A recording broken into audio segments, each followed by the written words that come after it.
Hi guys, అమ్మాయిలకి బతుకున్నప్పుడే కాదు చనిపోయాక కూడా రక్షణ లేదు.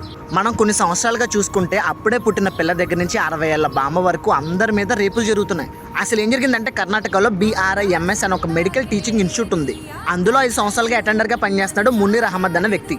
ఆ ఇన్స్టిట్యూట్లో ఒక మోర్చరీ ఉంది. చనిపోయిన బాడీస్ తీసుకొచ్చి అక్కడ స్టూడెంట్స్కి క్లాసులు చెప్తారు. మొన్న జూన్ 4వ తారీఖు అక్కడికి అలాగే ఒక లేడీ డెడ్ బాడీ వచ్చింది. అక్కడ అటెండర్గా పనిచేస్తున్న మున్నీర్ అహ్మద్ అనే వ్యక్తి ఆ డెడ్ బాడీ దగ్గరికి వెళ్ళి ఆ లేడీ డెడ్ బాడీ బట్టలు తీసేసి ఫోటోలు తీశాడు. అలా ఫోటోలు తీయడం అక్కడ HOD మోసన్ అలీ చూశారు. చూసిన వెంటనే అక్కడ స్టాఫ్ కి కంప్లైంట్ ఇచ్చి అతన్ని పోలీసులకు అప్పచెప్పారు. ఇదంతా విన్న తర్వాత ముస్లింలు అందరూ ఒకటే అని కింద కామెంట్ చేయడానికి కొంతమంది రెడీగా ఉంటారు. వాళ్ళకి నేను చెప్పేది ఏంటంటే, ఇన్సిడెంట్ చేసింది ఒక ముస్లిమే, దాన్ని బయట పెట్టి అతన్ని పోలీసులకు అప్పచెప్పింది కూడా ఒక ముస్లిమే.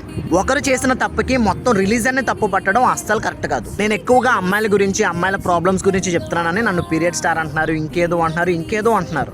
రోజుకి 1000 రూపాయలు సంపాదిస్తున్నాను, నేను పెద్ద మొగ్గునని కాలరు చేతులు ఎత్తే మగాళ్ళ గురించి చెప్పడం కంటే, పుట్టినప్పటి నుంచి చచ్చేదాకా పిల్లల్ని మోస్తూ, కష్టాల్ని భరిస్తూ, కళల్ని వదిలేస్తూ, జీవితాలనే త్యాగం చేస్తున్న అమ్మాయిల గురించి చెప్పడానికి నేను ఎక్కువ ఇష్టపడతా.